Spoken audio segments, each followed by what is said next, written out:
Yo, what's going on? What's happening? What's popping, everybody? It's your dog, Tidy, checking in with a live stream. Hope everybody is doing wonderful on this nice Tuesday afternoon. The Atlanta Falcons have been scrimmaging the Tennessee Titans, and I think they're at the Titans training facility. Somebody in the comments, correct me if I'm wrong, but they have been scrimmaging them today. Tennessee versus Atlanta as we get ever so close to the regular season, which we're all looking forward to. So welcome in, my friends. As you do come in, make sure that you do smash that like button for your dog, man. Make sure that you do hit that like button. We're gonna talk a little bit about the scrimmage today, and and whatever pops up. Whatever pops up, whatever y'all want to discuss, we can discuss it as well. But I wanted to make a good portion of the live stream or the conversation today about the scrimmage against the Tennessee Titans and how that's going for the Falcons as well. Got Jonathan Rozier in the house. It's what's good, Titus. Shout out to the hometown, Cochran, Georgia. Shout out to Cochran. I definitely have partied down in Cochran back in the late 90s. Had some good times down there in the country. So shout out to Cochran, Georgia. Had me some great times. Excellent people down there also. We got a dog Philip in the building. Hope you got the same good news I got, Tidy. We got a great chance to play us better. Yeah. As I've been watching, the news from the practices today, it has been good news. If you were a Falcons fan, looks like the Falcons had a great day. A scrimmage against Tennessee. Looks like we did a great job, and that's always great news if you're Atlanta Falcons fan. So it looks like we went over there and we handled our business against the Titans, and I do believe that we have a day 2 of scrimmages coming up tomorrow. I'm assuming. Y'all help me out if I'm wrong on that, so y'all give me a little feedback. Shout out to It's Organic, says they at the branch. Oh, they at Flower Branch. Okay. All right. Well, thanks for letting me know that It's Organic. I didn't know that. I thought for whatever reason that they went to Tennessee. Maybe because when I was looking at some of the films, I saw Titans written on some of the practice dummies. So I assumed that they were at the Tennessee Titans practice facility. But I appreciate you letting me know that. Falcons for Life says, I'm on time or am I late? Kind of like Birdman. Is y'all finished or is y'all done? But I think you actually on time. I think for a change, I think I'm early, really, to be honest with you. I think I set it up to start at 2:30. And I was sitting here and I was ready to go. So I was like, well, we might as well go ahead and get started. So I think I actually for once, Falcons for Life, for once, I think I actually was early, believe it or not, because I'm normally super, super late. But I think I was actually early on this time. So you are on time to answer your question. Brian C is in the house. Was good, Todd Decatur in the house. Shout out to the deck. Straight from the dead. Swinging pillows. Oh, that's my jam. That's my jam. Shout out to also Ghetto Mafia. Also, I be watching Galaxy Week on Beehive a lot. That's one of my favorite podcasts that I like to watch. But shout out to Decatur in the house. Chrissy Lewis in the building. What's going on with you, Chris? I hope everything is going well. I appreciate you coming in. Shout out to everybody coming in. But yeah, let's go ahead and let's get to talking, man. Let's talk about what's been going on at the practice. I've been on Twitter most of the day, checking out what people are saying, and everybody is pretty much saying the same thing. The Falcons dominated the joint scrimmage against the Tennessee Titans. I've heard our defense look very, very good. Heard our defense did a great job. Heard our offense did a great job also. Heard Michael Penix did a great job. Everybody has been talking about it or tweeting about, his deep ball, his arm strength. And I've read a lot of tweets about that. Us as Falcons fans, we've seen a glimpse of that already, but more and more people are starting to see it, and that's good news. So people were talking about his deep ball, talking about our offense. I saw somewhere that Tyler Algier was a bigger part of the offense today. If that's going to carry forward into the regular season, that remains to be seen. But I do think overall that is good news as well. It's organic says if you're early, you're on time. I like that. You're absolutely right about that. Phyllis, don't you sing another damn note? My dog ran on the bed. Don't do me like that, bro. Don't do me like that, Philip. It's organic. I saw a video of AJ doing this thing versus Calvin Ridley, and I heard we had 6 turnovers on defense. That's spectacular. I also saw some film of AJ and Calvin Ridley as well. I saw a clip where I would say AJ won the battle. I saw a clip when Calvin Ridley won the battle. As we all know already, as far as pure route running, Calvin Ridley is one of the best in the NFL in terms of just pure route running. He is a spectacular route runner. He comes out his cuts very clean and crisp. He comes out block fast, and he, for the most part, he can run every route in the route tree, man. He's a spectacular route runner. He has very quick feet. He's very agile. He has speed. He has agility. He has quickness. Calvin has pretty much everything that you can ask for in a wide receiver. So AJ was going up against one of the best route runners in the NFL, and that's a good thing. You know, iron sharp as iron, steel sharp as steel. So that's a good thing to see.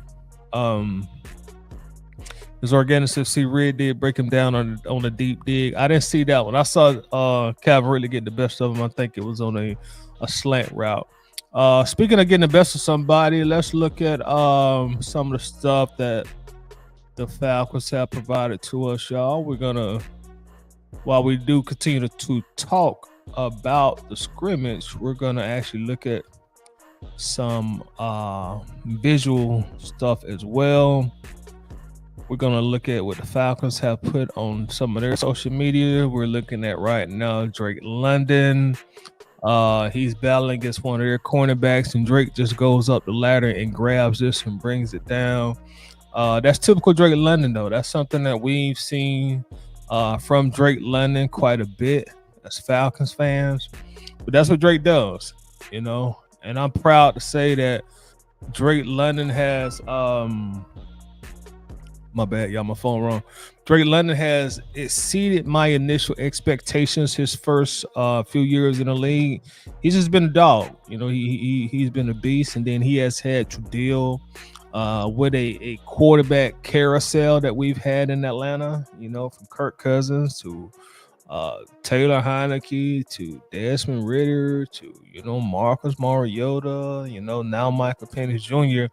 And that's not an ideal situation that you want for a pass catcher, whether that be Drake London, whether that be Kyle Pitts. When you draft these guys high in the first round, you want to bring them into a stable situation on offense. You want to have your franchise quarterback in place. You want to have them stabilized with a good offensive coordinator, and that way everybody can grow together. And unfortunately, that just has not been the case in Atlanta. But hopefully, you know, hopefully we got everybody on the same page now. You know, hopefully Michael Penix will be our starter for a minimum the next 10 years. Not sure, got to be honest, not sure how long Zach Robinson gonna be here. If the Falcons have like another top 10, top 8, top 5 offense, Zach Robinson may get him a head coaching job and move to greener pastures, you know, which is okay. You know, that happens all the time in the NFL. You know, you just bring the next guy up, which, you know, in all possibility could be TJ Yates. But, you know, we'll cross that bridge if we have to cross that bridge. But, you know, we see Drake London going up, getting the ball at this point, bringing it down, getting the crowd hype, you know, and it is what it is. You know, look how Drake, that initial, you know, stutter step that Drake London makes coming out his break or coming out the blocks. And that's just how you go get the ball, man. That was great ball placement also on that throw by Michael Penix. Also put it where only Drake can get it. And by the time that defender turns his head to try and make a play on the ball, Drake London has already caught it. You know, so that's a great play. You know, that's exactly what we want to see. So what we'll do is we're gonna come off this and we're gonna continue to talk about training camp. CJ Hill is in the building, so Drake is on the mission. Yes, Drake is on the mission. I want to see him get his first double-digit touchdown season this upcoming season, hopefully. I think he finished with 9 last year, so it would be nice to see him get, 11 or possibly 12 receiving touchdowns, because he definitely deserves it, and I would love to see him get that this year as well. What else we're gonna look at? Let's look at this here. Give me just a second to get to it. And I did see that Braylon Trice got some reps with the first team as well, and that's good news also. Because I don't know what to kind of read with Braylon Trice so far with the initial reports that have came out of training camp, and I don't believe he played in the first preseason game against the Detroit Lions. So I wasn't sure what they were doing with Braylon Trice. Is he injured? Is he healthy? So I didn't really know how to judge it, but I'm glad to see that he got some reps with the first team. That's a good sign for him. Right now, what we're reading a tweet from Joe Patrick, who covers the Atlanta Falcons, one of the Falcons' main beat writers. So we're now reading a tweet from him. And the tweet, and I'm gonna try not to bore y'all. It says Falcon starters were about as dominant as you could reasonably expect against the Titans in the first of 2 joint practices today. And let me read that again. Falcon starters were about as dominant as you could reasonably expect against the Titans in the first of 2 joint practices today. I'm gonna continue to read this, but let me take a pause and say something real quick, because some of the conversation that I've seen from Falcons fans as we have been talking about, this throughout the day, the practice throughout the day, I've seen some Falcons fans say, hey, well, it's the Titans, what do you expect? The Titans suck. They're one of the sorriest teams. What do you expect? We should, beat up on them, and we should dominate them. Hey, listen, man, that's the NFL team at the end of the day. And as the old saying goes, you play who's in front of you.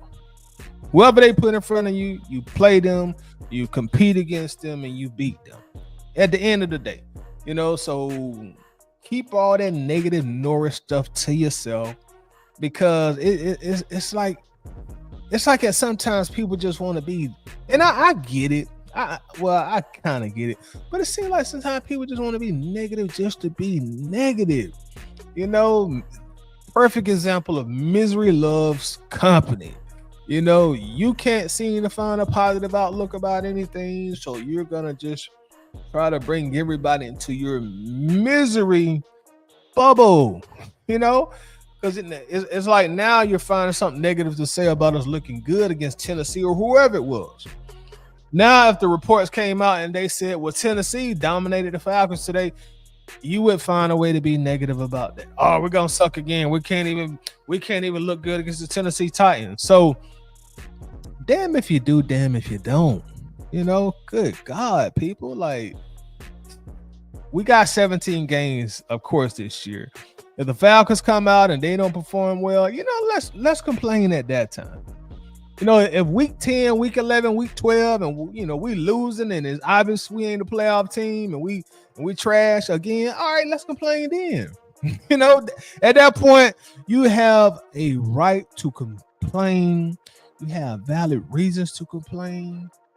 But man, if good news is coming out and before the regular season starts, don't try to bust other people's bubbles who want to be optimistic to start the season. Like, I don't get that.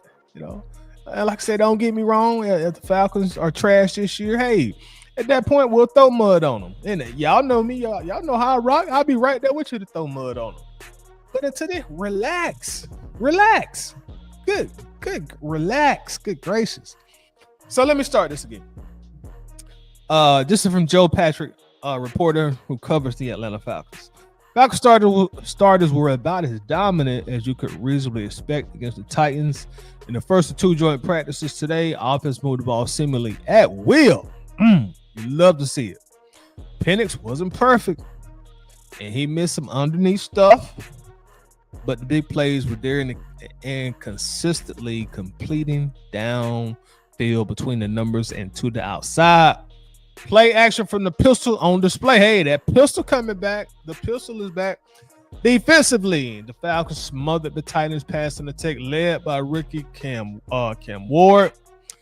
They gave up some chunk gains on the ground here and there, but were jumping, passing, creating turnovers, and pressure in the pocket. Let's sign off to that. That's what we want to hear in the preseason. That's what we want to hear. We want to hear the team looking good. Let's see what else we got. Here's another tweet. This is from Teron Davenport. Now, this is a beat writer for the Tennessee Titans. He covers the Tennessee Titans, and we're gonna check into what he says. And on his tweet, it says, overall takeaway from the first Titans practice today is not good. They seem sluggish to start offensively. A lot of balls on the ground. Struggled to run the ball in team period early too. Meanwhile, Michael Penix and the Falcons cut up the Titans secondary. It's one practice, so no need to panic, but it wasn't good today. And again, this is a reporter for Tennessee. He covers the Titans, and he's kind of having the same mirror message as Joe Patrick, who we just read. Like, hey man, Falcons dominated our guys today. Michael Penix and the Falcons cut up the Titans secondary. That's somebody else, comment on Penix. Also, he's saying that their offense struggled early, and that's kind of coincides with what Joe Patrick said about our defense as well. So a lot of good things, to build on. CJ Hill says, ain't heard that in 10 years, not gonna lie. What you mean when you say you hadn't heard that, CJ Hill? And as y'all come in, y'all do me a real big favor too, man. Make sure to hit that like button. That helps us jump in the algorithm, man. It helps people, get a grasp of what we got going on. So make sure that you do hit that like button as we continue, to cover some things that we got from training camp today. What else did we got here? This is from the Tennessee beat writer again, Thurman Davenport. It says joint practice notes day one. L'Jarius Sneed worked on inside field. Jalen Harrod did as well. Calvin Ridley starts 1-versus-1 with a catch on a go route versus AJ Terrell. And I think that's what somebody in the comment mentioned just a moment ago. Drake London Moss Amani in the corner of the end zone. That's the film that we looked at. Bijan Robinson beat Cedric Gray on a wheel route for a TD in 7-versus-7. Michael Penix with the quarterback. Bijan Robinson, we've seen him run that wheel route, a good amount of times in Atlanta. I remember us connecting on one, and I remember we missed one too. I think we missed one in his rookie season. And I think we connected against the Saints for a touchdown last year. Y'all correct me if I'm wrong. What else that we have? Jeffrey Simmons versus Chris Lindstrom, must-see matchup. Two absolute dogs competing against one another. Two absolute dogs. Penix to London for a nice gain across the middle. Penix bomb to Casey Washington on the post. Amani Hooker was a little late getting over there. So I'm just kind of going over the things on the Atlanta side of that. So, that's some good notes from us. Also, as far as that goes, what else do we got? And this is what I mentioned earlier, y'all, about Braylon Trice. This is from Joe Patrick. Edge Braylon Trice getting some reps with the first team defense. That's good news. I don't really know what to make of that, but I'm glad that he is getting reps with the first team. Do I expect him to start? No, but it seems like that the defensive coaches want to start working him in there and getting him some key snaps if they do like what they see. So they're putting him in with the first team, the starters. So hopefully Braylon Trice can come in and give us some good reps, give us some good snaps in 2025. And we haven't seen him play, in the regular season yet. Of course, he got hurt, I think, around this time last year, and he was injured for the season. So very, very happy to have him back. It's always good to have that young depth on defense. So, very excited to see what Braylon Trice brings to the fold. But Joe Patrick says, Edge, Braylon Trice getting some reps with first team defense. Was some concern about him after dressing out, but not playing for the Lions. So he was concerned that he dressed out in the last preseason game against the Lions, but didn't play. But turned out it was an injury mitigation decision. So when he says an injury mitigation decision, that means that they dressed him out but decided not to play him because they're trying to mitigate their risk against injuries. They don't want him to get hurt again and miss a bunch of time or miss the season again, God forbid. And that's common during this point of the year when you're talking about preseason football. A lot of times the players that are supposed to have, the players that will or that are supposed to have a significant amount of time playing, they don't play them in the preseason just for that reason also. So I'm hoping we can get some good play out of Braylon Trice. That I know a lot of our fans talk about Braylon Trice and what he can and what he will do for this offense. I'm just ready to see the guy play. Because I'm gonna be honest with you, I didn't watch a lot of him in college, so my knowledge of how good he really is limited. So I need to see him play, so I can get a better understanding of what we got with Braylon Trice here. What else do we got here, y'all? Let's see what else we got. What else we got? This coming in from Maria Martin. She says early 707 observations. Titans first team offense having a tough time moving the ball on the Falcons first team defense. We've heard that quite a bit. Early 707 observations.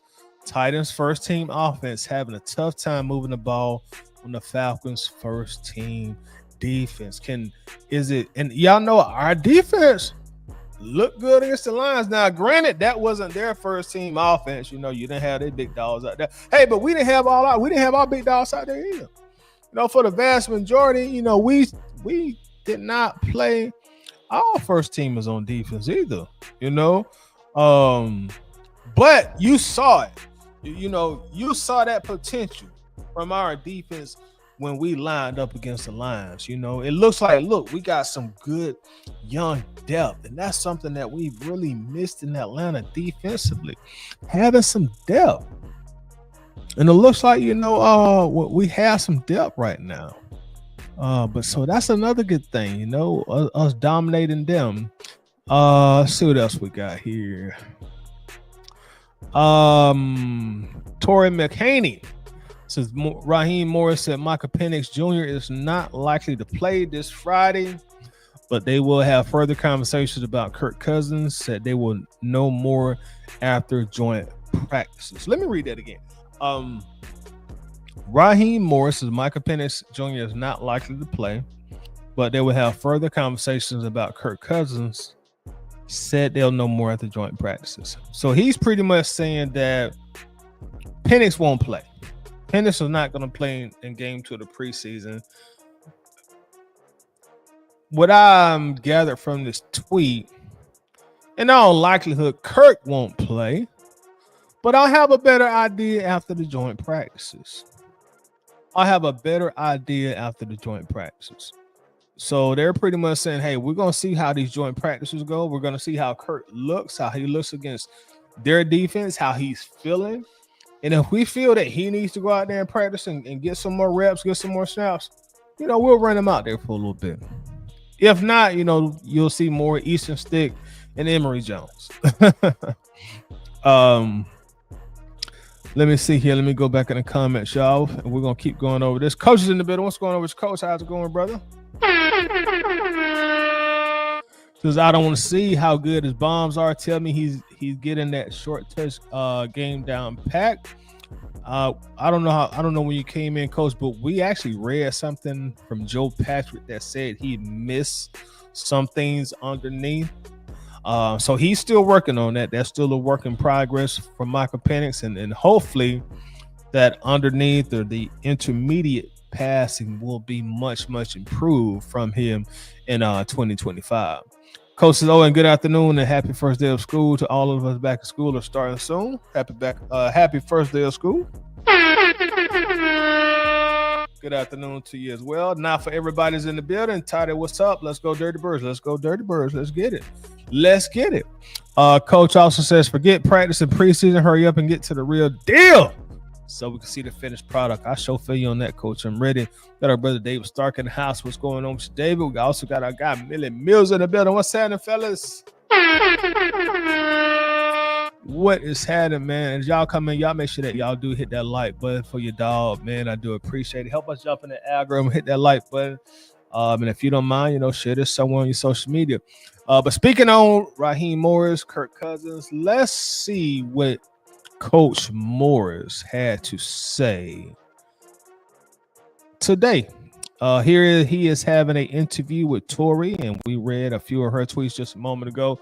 So let's take a moment and just, listen to what Raheem had to say earlier today. Maybe he'll give us some insight on some things. What can you tell us about what the schedule of today is going to look like? Obviously we get out there and go through our regular individual drills. We'll be separate during those moments. And then once we start our team periods, which we kind of, put it together as a coaching staff, and they like to do 7-on-7 started off. So we'll start off from 7-on-7 red zone. We'll get into our team periods, which we really love, and our mixed downs. We get to a couple of situations, which would be some second downs and get back on track and then play out the third down.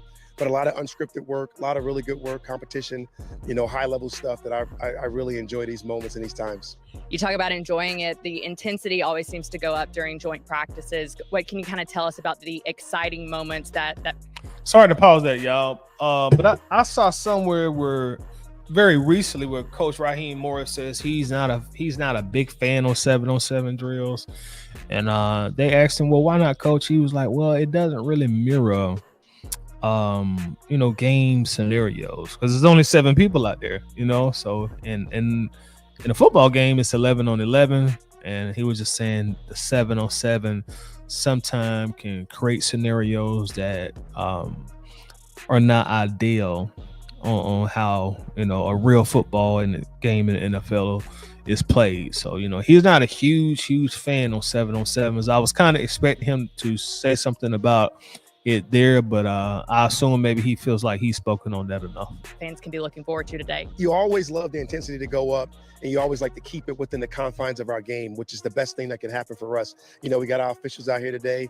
They'll officiate that thing like a game. We'll get this thing moving like a game. They'll be a little more edge than normal, but you still got to keep it within the framework of practice where you stay away from the quarterback, where you try to get these guys healthy and safe. And that's the part of this. This is the part that I love that you can actually control as a coach. So this is the first time that we're getting a chance to really talk to you about what happened on Friday night. Let's pause that for a quick moment. Now for everybody says I heard Drake giving the Titans the business. Yeah, we just watched a Drake highlight, which I'm sure you done seen already. Now for everybody, where he went up and moused one of their defenders. So I'm hoping that we will have another big year from Drake. I said it earlier, probably before you came in, but I'm hoping that this is going to be the year that he has his first double-digit touchdown season. I think he finished with 9 last year, so he's just one short. I would love to see him get 11, 12, 13, even more touchdowns. But just get that double-digit touchdown and, go to a different level as a wide receiver. David says, just watch the one-on-ones. Receivers got good separation. D-line look decent. Yeah, David, and that's what a lot of the reporters have been saying, that and some of them that we looked at here on the screen, and just some of the tweets that I've been seeing also. They've been talking about the one-on-ones, talking about Michael Penix and what a great deep ball he's been throwing. Talked about how our defense, really made their offense look stagnant, and they struggled to move the ball. And that's all we can ask for, David. I was saying, before you came in, man, like some people find a reason to complain about that. It's like, look, hey man, that's who's in front of us right now. The next joint scrimmages, you go out there and you look good, and whoever's in front of you, your job is to look good against them. Just like in the NFL, when the regular season starts, you don't know if you're playing the Cardinals or you're playing the Baltimore Ravens, but at the end of the day, the goal is to win. And that's all you can do. Just go out there and compete against whatever man or whatever team is in front of you. Peak NFL in the building. Yo, it's just, what's going on, my guy, Jeff? My man, Jeff. Main man, Jeff is in the building. Jeff, man, long time no see, man. Hope you doing well, my guy. I know you probably just started back school. So, I wish you a great school year this year. I'm not gonna say I hope you do well in school, because I know you're gonna do well in school like you always do. But it's great to see you in the comment section, Jeff. It's been a long time, my man. Long time. Let's keep going. Obviously, great news out of Detroit with Raheem Morris and full clean bill of health. But this is the first time that we're getting a chance to talk about this team and what you saw from this team on Friday night. What can you kind of tell me about what you saw and as you're getting closer and closer to 53-man cutdowns, what it means for some of these guys? It was just a great sense of brotherhood, just overall for the game of football. And, it was a respect for Raheem Morris and his family. And we are extremely ecstatic that he came out okay and came out well. That Detroit team is a very classy act and what they did and how they handled it. And I thought our team handled it the exact same way. So being able to get him healthy and get him back with his... Yeah, great job by both teams. Like Coach Morris says, class acts on both sides. And to reiterate what he just said, I'm glad to hear that player is doing better. Much, much better, obviously. This team was something that we look forward to, and it was awesome. Now, what did you see from this team specifically, this Atlanta Falcons team, and the competition at some different position groups and, having more of an opportunity to really see some live game tape? I really just enjoyed the guys going out there competing at a very high level. We got a lot of really good things right. Our physicality was right. How we played the game was right. Now we just got to go back and clean up some of the mental stuff. If we can go back and do those things on both sides of the ball, and including special teams, that would be something that would really be delightful for us. Can you talk me through the decision? Raheem Morris love the Outcast hoodie, man. It seems like that's the only hoodie he be rocking, that Outcast hoodie. Making for the plan for this week and how much we'll see starters potentially on Friday and how much of the work that happens here at joint practice will dictate that. It'll be very similar to what we did last week. Obviously we had our scrimmage last week amongst each other. This week we get a chance to scrimmage against a very good football team, the Tennessee Titans, and we'll get a chance to get a lot of really good work done the next 2 days. And then we'll go into the game and we'll play very similar amount of people, but probably a little bit less, maybe a little bit more, depending on what happens in these next 2 days. But a little bit less, maybe a little bit more. I can't speak for Coach, but it seems to me like when he says probably a little bit less, like if y'all really complain about the starters not playing week 1, wait till you see week 2. You probably gonna see a lot less of Jalen Walker. You're gonna probably see a lot less of James Pierce Jr. And that's because of the work we're doing right now. And that's, like when we talked about that topic, and I can't put words in Coach Moore's mouth, but I'm just telling you, my interpretation of what he's saying is what I was saying the last time we spoke on that. He's seeing these guys every day. He's having they're having a joint practice with another NFL team. So, and this is mostly started. This is pretty much starters versus starters. So if they're coming out here on Tuesday, they're going hard, and as y'all see, and somebody just reminded me, they're Flowery Branch. They're outside in this heat. You know what I'm saying? This is still August in Georgia. Y'all people who live in these southern states, I ain't even got to tell y'all. And then they're gonna go out there and make sure he feed his boys. Y'all rest up, get a good night's sleep. We're gonna go ahead again the next day. So it's like, once the weekend gets here, Friday, Saturday, like I don't need to put my guys through that rigor mortis of a preseason game where we just competed against another NFL team 2 days this week, But let's let him keep talking. we want to get a good feel for our guys, and we did last week. Last question, a lot of key matchups happening today. Which is the one that you're most excited about seeing? It's hard to say, but I got some real close ties over there in Tennessee Titan team with, obviously Calvin Ridley, Shout out to our guy C-Red, Calvin Ridley. Shout out to Calvin Ridley. We spoke about Ridley a little bit earlier. Him versus AJ Terrell. I know that was a good matchup. I really wish I could have saw it in person. Being one of our first-round draft picks that we was able to take in, I was able to coach personally, and the love and the care that I have for that young man and all of those guys. So I got to go look at Calvin and AJ just a little bit and watch those guys match up and reminisce a little bit. We'll see you very soon. Thank you for joining me. I'll see you guys soon. All right, thanks so much, Tori. Obviously, I think Taylor was excited to see Calvin Ridley. Obviously, Raheem was excited to see Calvin Ridley. I'm excited to see him. It's going to be really interesting. I know I mentioned it a little bit earlier. There will be one-on-ones today that you guys at home will be able to watch. We're really excited to get there. But before we get there, the team is in activation period right now, warming up, getting loose, getting ready for joint practice. But Arch, before we get into the one-on-ones of it all today and the indie period of it all today, why are joint practice? All right, before we hear from Arch, let me catch up on the comment section, y'all. Give me just a moment. David starts off subject a little here. We need to get used to these joint practices because my feeling is that when they move to 18 games, there will be no more preseason games. There you go, David. And I, for the most part, I feel exactly how you feel. I do think, and you might be right, but I'm guessing at this point when they move to 18 games, I think they're just gonna have one preseason game and 2 bye weeks. And just like you say, we might as well get used to the joint practices because this is becoming more and more commonplace, And when that 18 season comes, which is gonna be very, very soon.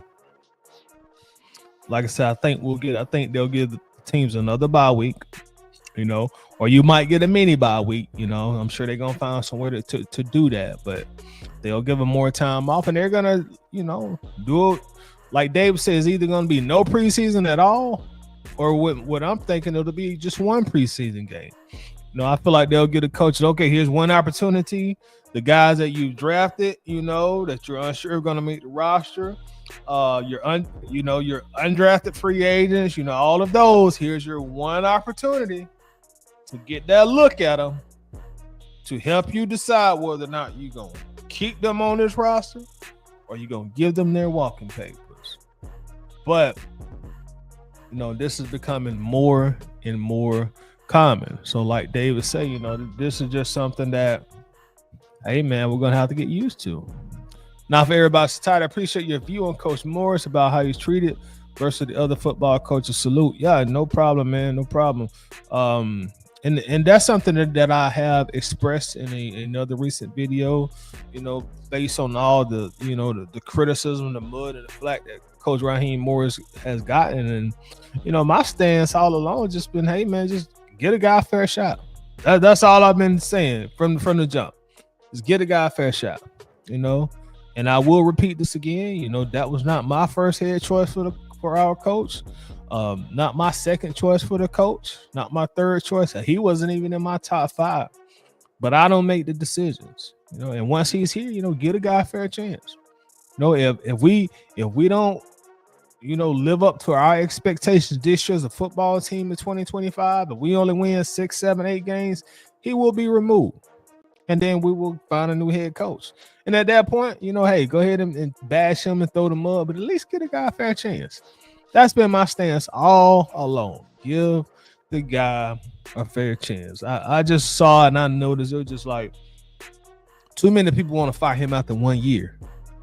You want to fire him after 1 year for what? That's the most games we won since 2017. You want to fire him for that? Where everybody else before him had a chance to go 7-10, 7-10, 7-10 before they get fired, and you want to get rid of him after one game? I mean, after one season we win 8 games, we're like, y'all, come on, man, y'all cut out the baloney, cut the BS, get him in a fair shake. If he don't work out, he don't work out. He won't be the first Falcons head coach to get fired. He won't be the last one either. Anthony White in the building. What's going on, Ant? Says joint practice is what it is. Practice is an opportunity for everyone to get better. Yes, indeed. I absolutely agree with you on that. Both teams use the joint practices / scrimmages as an opportunity to get better. See what players need improvements in what area. See where their team needs improvements at in what area. Also to see, hey, what coaching adjustments do we need to make in certain situations. So it's an opportunity for everybody to get better, from the coaches to the players, even the water boys. They get they reps in also. You know what I'm saying? It gives everybody an opportunity to get better. David Starr says McVay does a player starters during the preseason and has won a Super Bowl and took the Super Bowl champion last year to the limit. More examples of it, man. And as we both seem to agree, David, I mean, I can't speak with you, but I'm basically just reading the vibes off your comments. It's like this what is coming. This is what the league is turning to. It's right in front of your eyes. If you're just paying attention to it, if you think the NFL is still in the 1980s era, the 1990s era, early parts of the 2000 eras, well, you have 4 preseason games and your starters play 3 of those games and they don't play the last game. No, it has gradually changed from that, so you gotta adapt to the changing times. It's just like, it's a few people still out there got the PlayStation 1, but ain't nobody playing that no more. If you ain't got a PlayStation 5 or at least a PlayStation 4, you done got left behind. You can't even walk into GameStop really and buy those games on the PlayStation 1. And that might not be the best analogy, but I'm just saying, things change and they evolve with the times. And this is one of those things, and and it's obvious, so we're gonna continue to see how this preseason and joint practices and scrimmage and so forth change over time. But let's keep going. This is so important, and why are they so helpful for the starters of each roster? Well, it just, obviously you hear about different colored jersey, but it's a controlled engagement. So you're going to be a heightened physicality. There'll be heightened adrenaline flowing, which can lead to some confrontations, but you get as close to game type situations as you can. No cheating. You get to where, I remember as a quarterback, but you get as close to game type situations as you can. Our DBs would start squatting on our routes. They wouldn't backpedal out like they're supposed to. You're going to get a true look from their defenders, from their offense. Right there, Raheem talked about unscripted looks. So yeah, they'll have a script on offense, but we don't know what their script is. And so it's not like looking on cards and they're going to run plays to facilitate our offense or defense. They're going to learn their stuff, and we have to react to that. And there's a game feel to that as well. Get ready. This is what we're going to go to. When we get 4 or 5 years down the road, this is what they're going to be doing. I don't know what they'll be doing preseason game. There you go. Get ready. This is what we're going to 4 or 5 years down the line. I don't even know if we'll be doing preseason games, and that's something that David was just talking about, and I was talking about also to an extent as well. Let's run that back. And there's a game feel to that as well. Get ready. This is what we're going to go to. When we get 4 or 5 years down the road, this is what they're going to be doing. I don't know what they'll be doing preseason games. Bam. And I just we're kind of talking about two different situations, but going back to, I think my last live stream, that's pretty much what I said. Exactly what Drew Archer is saying. It's like this is the preseason for these guys. In fact, let me go back to my live stream, which is about 2 or 3 days ago. This what we're looking at now. This was earlier today. This is what I said about it. We almost said the exact same thing, and of course, me and this guy don't know each other, but we almost saying the same thing. This is what I said just a few days ago. Series like is 8 plays when Penix only throw the ball twice in 8 plays. Does that really make him a better quarterback in 2025? Out of the thousands of plays that he's ran in training camp and all those reps he's did in training camp, intra-team scrimmages and joint practices with other teams, that's whether people want to accept this or not or like this or not, but that's either slowly, gradually is probably a better word. That's gradually becoming the new preseason starters. scrimmages and joint practices. That's gradually becoming the new preseason for starters. Bingo. And that's exactly what he just said. You know, he probably articulated a lot better than I could, but pretty much the same thing. They're learning their stuff, and we have to react to that. And there's a game feel to that as well. Get ready. This is what we're going to go to. Mm-hmm. When we get 4 or 5 years down the road, this is what they're going to be doing. I don't know what they'll be doing preseason games. Yeah, we'll see about that. But yesterday, Chris Lindstrom spoke to the media, and they were asking him about the importance of joint practice and why that's exciting for a guy like him, someone that does sit out in those preseason games. And he said, look, it's the safest way to get great reps from other teams, kind of like what you were saying. He said, we know what the defense can do. We know what it's the safest way to get great reps from other teams. Their strengths are. They know what our weaknesses are and what our strengths are. So when you get to week 3 and even week 4 of training camp with the same team, it's not the same energy. So bringing in a new team with new looks, new competition, it makes the team better. It brings you guys together as a team. Yes, they've been going against offense and defense all the last 2 or 3 weeks now, but we need to come together as a team now as they go against the Tennessee Titans in this joint practice. You mentioned it a little bit earlier about your joint practice experience. What are some of your favorite experiences that you had? Once again, y'all, this seems to be, this is the way the NFL is going like right now, y'all. You know, so, you know, for everybody, you know, who's banging the drum for playing starters in the preseason, trust me, I get it. I get it. You know, I'm in my 40s. I grew up watching starters playing the preseason when I was younger, and you know, not that long ago. This trend that we're seeing now isn't that old. It's still relatively new. So I mean, I get it, but you do still have to move along with the times. You know, and I get some of these coaches still do play their starters. One that pops immediately off the top of my head is Andy Reid. Patrick Mahomes, you know, he still goes out there and play preseason. Now, I'll say this. I said I'm in my 40s. Andy Reid got to be about, how old is Andy Reid? He got to be at least 65. Let's see. How old is Andy Reid? Oh, he's older than I thought. But he looks good for his age. Andy Reid is 67 years old. So Andy Reid is still from a whole nother era of football. He's from a whole nother era of coaching, you know, and you know, let's just be honest, you know, in a few years, Andy Reid is finally gonna hang up his hat and his headset, and he's gonna retire, and you know, and enjoy his time with his family, and then, you know, all the money that he's made, you know, and then they're gonna bring a younger head coach in here who's gonna have a more modern, you know, modernized way of doing things and running the team.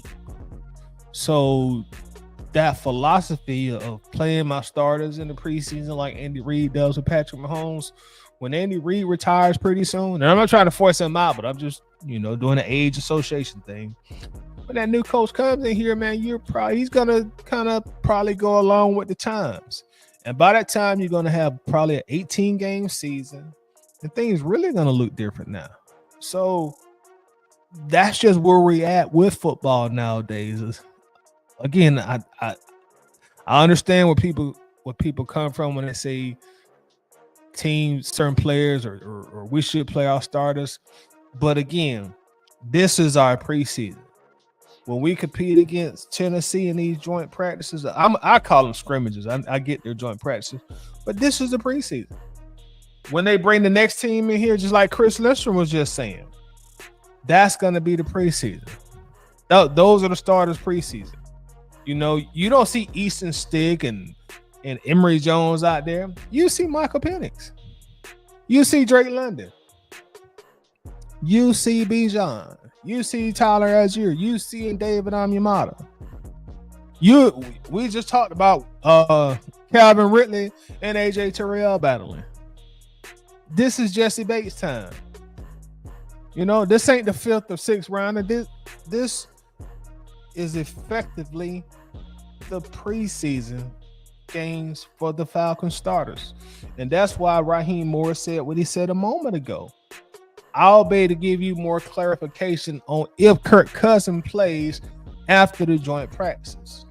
Meaning, if what I see in these practices, that if I feel like Kirk needs the extra snaps or he needs the extra reps, at that point in time, then I can designate him to play. Yeah, man, you go out there and you do a series or two, in this upcoming preseason game, because we might not be able to get you enough snaps that we needed in this joint practice. And even though you are the backup technically right now, we still want to keep you sharp. But I guarantee you, Michael Penix, he took hundreds of snaps. So what's the point of lining Penix up against a brand new team on Friday to take 4 or 5 extra snaps when he's taking snaps all day against the first team defense against Tennessee? That's just a risk that you're taking, and knock on wood, of him possibly getting hurt. So I mean, I get it. I'm with it. I understand what's going on now in 2025 NFL when in terms of scrimmages, in terms of preseason games. That's just where we're at right now. And I guarantee you, next year you'll have even more coaches that are gonna say, "Nah, we ain't. I'm gonna sit my starters on the preseason, man." MacTown Dirty in the building says, "What's up, gang? What's happening with you, MacTown? Shout out to you, my brother." Miller Mill says, "It got my support already." Preseason. Miller said, "Man, you ain't gotta sell me on that." I'm already on some L preseason vibes. CJ Hill says, "I honestly don't like preseason. I'll never forget when Vic went down. Yeah, that was a heavy blow for us, man. I do remember that. I want to say Mike broke his ankle. He did. What happened, CJ? He broke his ankle or something like that, or broke a bone in his ankle, a fracture or something like that. I think we played the Ravens. If memory serves me correctly, I think we were playing the Ravens when he went down. And like I say, other eras, that was in a whole nother era of Iron Man play preseason football. Yeah, man, let me get out here and run Michael Vick around in the preseason. In 2025, you ain't finna see that, especially with a player of Mike Vick's style,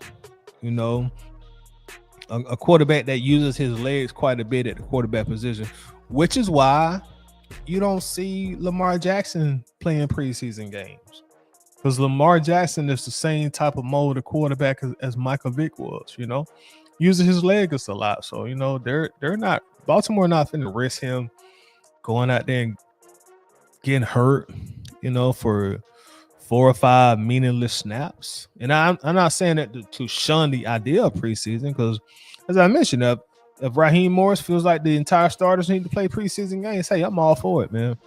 I'm all for it. Derek Hughes says the ultimate goal is to get the players to the regular season without injuries. That is absolutely correct. Absolutely correct. David says Andy Reid was far as quarterback coach in Green Bay, so he definitely goes back a long time. Derek Hughes says Patrick Mahomes gets hurt during preseason, he'll start doing it. That's true. Let's hope that don't happen though. Derek also says Bates broke up a pass today. Our defense is fire this shit. Hey man, I'm looking forward to it, man. I'm hoping these young guys with these young legs and this young energy can come in and mess with our vets like Yamada, Leonard Ford, Jesse Bates, AJ, and create something special. I'm looking forward. I'm hoping and looking forward to having more of a complete team this year, because we us Falcons, we kind of like cereal and no milk. You know what I'm saying? We can't never get on the same page. So hopefully this team can be balanced and be on the same page this season. Zion Walker said Andy Reid wins the old way works. Kirk said last year he wanted to play in the preseason last year. Kirk, not saying that he's lying, but one thing I noticed about Kirk Cousins moves like a politician. He's gonna say the right thing at the right time. Because think about this, Zion. He says he wanted to play in the preseason last year, and he did say that, because I do remember him saying that, and I think I actually covered it. But months later, after the season is over down the line, Kirk comes back and say, well, his ankle was never got healthy during the NFL. He still had lingering effects of his injury. And just think about if you rolling him out there and he's already still hurt coming into the season, and now he's trying to play the preseason. Like I said, Kirk moves and talks like a politician. He has mastered that. Kirk knows when to say it, how to say it, when to say it. It's just like he knew Atlanta culture, like a real politician would know. Walk into your trap, take over your trap. Hey, that's Atlanta culture. Atlanta is a mega city and mega market in the hip hop industry. So like, hey, I'm gonna infuse some of this hip hop since I'm playing for Atlanta. But that's just how Kirk is, man. Kirk is he's a politician. So now in hindsight, I take that with a grain of salt. Davis is back on subject. I think Bijan is really going to open up our passing game this year. He looked very shifty in one-on-ones. We already know he has great hands. Yes, he has fantastic hands. And I know I saw somewhere from one of the reporters saying, expect to see a lot more play action this year with Penix and, of course, Bijan. And Bijan caught a touchdown today on one of the wheel routes. And that, that's a route that he's very good at running. I think it was the Saints game where he caught a touchdown on the wheel route this past year. So I'm looking forward to that as well, man. He really will open up the passing game. And also, some Tyler Algier as well, because Tyler Algier is a very good running back, and you can even put him in some of that play action and make them linebackers make a choice. Make that free safety and strong safety make a choice. You make the wrong choice, Ray or Darnell Mooney gonna go over the top of you. So, and also we're gonna be, infusing more of those pistol plays with Michael Penix Jr., who's way more athletic than Kirk Cousins is. So I'm excited to see what kind of plays, what kind of sets, and what we're gonna do out of the pistol also this year. I am a fan of Zach Robinson. I think he did a fantastic job year one as the offensive coordinator, especially having to deal what he had to deal with.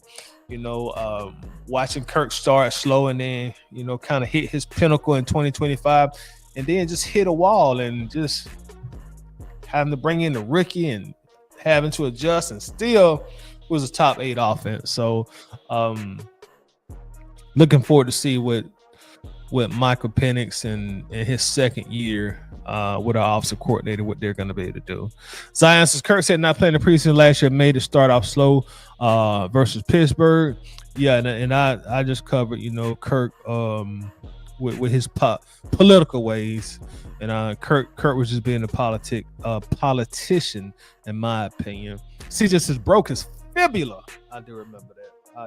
I remember him grabbing that ankle, and I was like, oh, damn, here we go.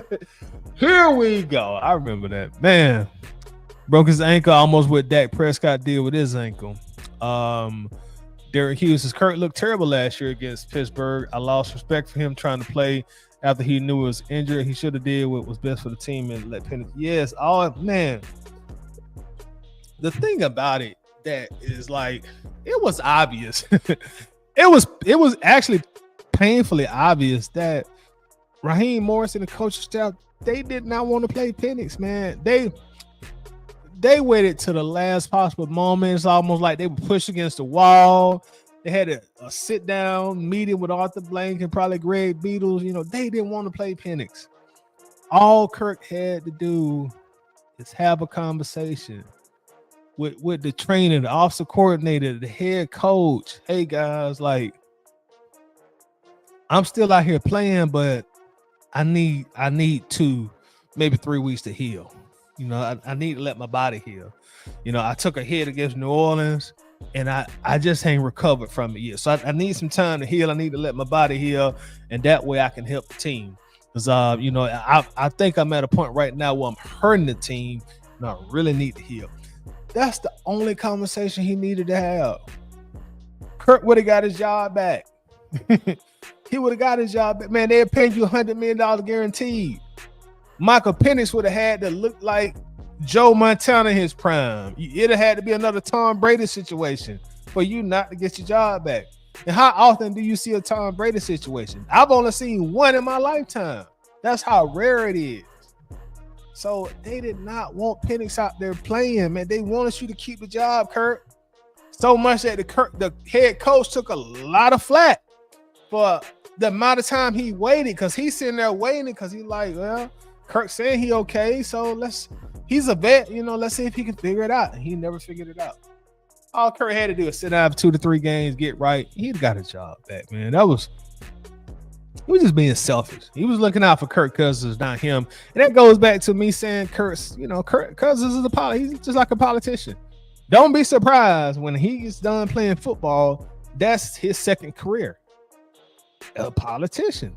Kirk is a masterful politician. He already know the personality. He already know the when to go into character, when to come out of character, when to get on code, when to come off of code. Man, be a great politician. Great politician. Got Uncle Steve in the building. What's up, Unc? Shout out to Uncle Steve, man. Y'all make sure that you check him out here on YouTube. Also, one of our great Falcons content creators, and also one of my favorite old men in the world. Says, my brother, you're right about the politics of Cousins, but I think Kirk probably wants to put something on tape for any potential suitors in case of injury. That does make sense. Him want to have some good tape out there for somebody in case a trade does, show his face or any potential way that he can get moved, which I know deep down he wants to go to a place or a situation where he can start playing. He's all but said that, a few times publicly. And I will say this with Easton Stick looking like he looked, granted he didn't play against the first team, but I'm sure that gives like Terry Fontenot and company, a little more confidence that, if a deal presents itself for Kirk Cousins, hey, we're okay with Easton Stick stepping in here. He showed that he can come in here and play with some resolve and, move the ball down the field if, we need to put him in, so yeah, you make a great point there, Steve. Derek says Cousins was grimacing while throwing. You could see it. Yeah, you could. CJ says grimacing all year with the noodle arm. All right, so let's go back to our video. The player and during joint practice. It's funny, and you hit the nail on the head. You become, instead of competing against yourselves, now you're competing against someone else, and you do get that team-oriented concept. So great call by you, Taylor, there. The one thing I remember, the Dolphins used to come to us every year. It's Dan Marino and Mark Duper and Mark Clayton, legendary names. I'm the starter here, and I'm standing there, and I'm caught up watching them in 7-on-7, and I was supposed to be our quarterback in our drill in the other field.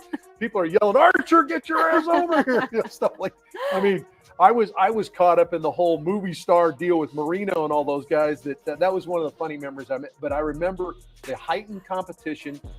It was controlled, quarterback not being tackled. You're not dragging guys to the ground. No hip drop tackles, any of that kind of stuff. You're going to see guys stay off one another, try to take care of each other in practice because they want to get to the games. Yeah. But you will see that heightened competition. Yeah, and you guys will see that heightened competition today as well. Listen, we heard you from our last live show. You guys will be seeing more of practice today. Obviously, the players are in activation right now. Then they will go to ball security and those individual drills. That will happen after activation. And then after that, there will be one-on-ones with both the wide receivers and the pass catchers and the secondary. And then there will be one-on-ones with the offensive line and defensive line as well. You guys will see all of that stuff. After the one-on-ones, though, we cannot show you any more practice. It is all team period, 7-on-7, 11-on-11. And we don't want to give our secrets away. We want to keep you guys on your toes for week 1 when the Falcons take on the Tampa Bay Buccaneers. But there's been so much anticipation with the one-on-ones. We haven't seen a ton this year. Yeah. I know we kind of talked about at the top with Calvin Ridley and AJ, but who are some guys that you're excited to see in the one-on-ones as we get closer to that point? Well, certainly AJ and Terrell going, Ridley and Terrell going one against one another. I'm looking forward to seeing Simmons, the big defensive tackle, Jeffrey Simmons, big-time player against Lindstrom. Now, they did say Jeffrey Simmons was giving us a hard time today. But he does that against everybody, so that's I guess you could say that's to be expected. We got Lisa in the building. What's going on with you, Lisa? How you doing? She said, I love watching Drake doing Drake things. Yes, indeed. And it looks like he had a pretty good day today. in the scrimmages. And speaking of that, let's actually look at some more film if we may. Well, I guess practice footage, I guess I should say. This is from Orlando D. Ledbetter here we're looking at. Got guys battle there a little bit.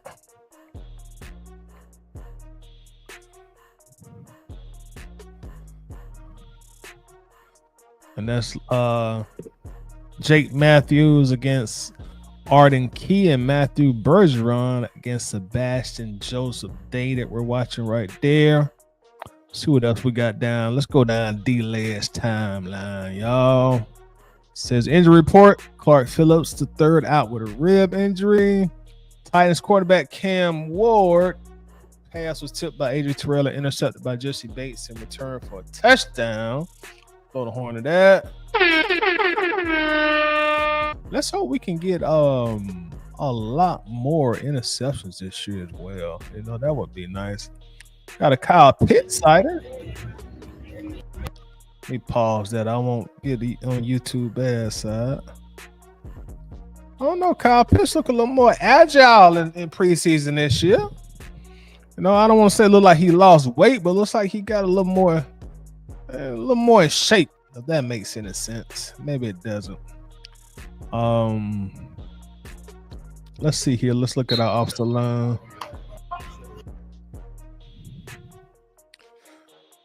Now, that is one thing that I'm still very confident in our offensive line. You know, I feel like they're still going to be one of the better offensive lines in the NFL. You know, so I don't really have any concern with them. You know, that's definitely one. And I hate to keep harping on this, but that goes back to the preseason conversation. Like,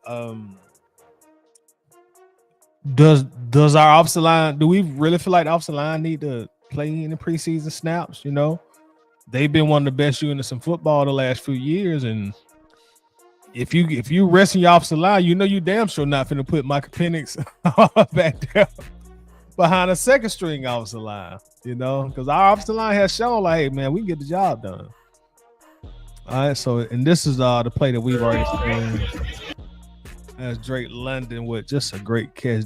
Look at D-Leg got the great footage. His footage better than the Falcons footage. D-Leg, you should have sent this to the Falcons because they didn't get good footage of this play. You got great footage of it. That's just a great catch, man. That is just a great catch. Great throw as well. More Kyle Pitts footage. But yeah, man, that's about all I got. Got some fans lined up. Flower Branch, which looks like a big college campus. Our Flower Branch had them low scores a few years ago from the NFLPA, and Arthur Blank said that's unacceptable, and he put $30 million to renovating it. And now it's definitely one of the better facilities that you will find. Dr. Slicknuts in the building. What's going on?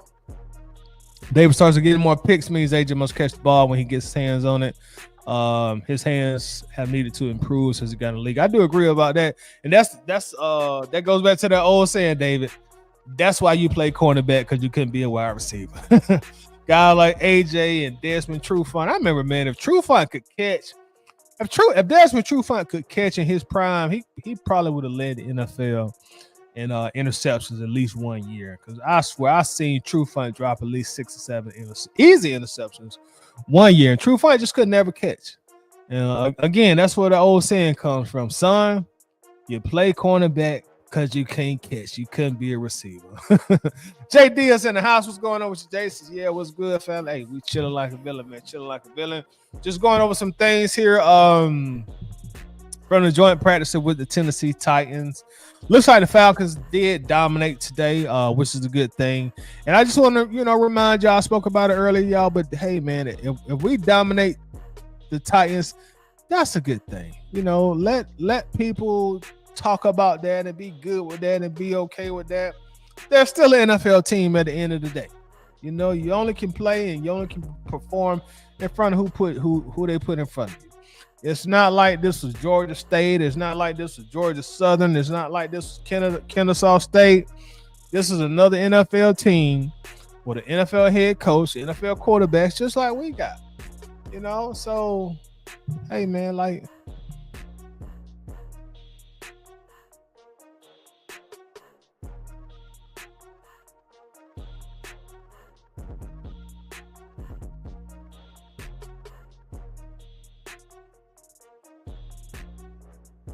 I was playing. There it go. Wallace says, what's good? Tired. I'm chilling. Wallace chilling. Looks like my signal's getting bad. So that might be for me to go ahead and wrap this up and get out of here, y'all. But yeah, this is fun, man. The next practice, we'll try to cover our next practice as well.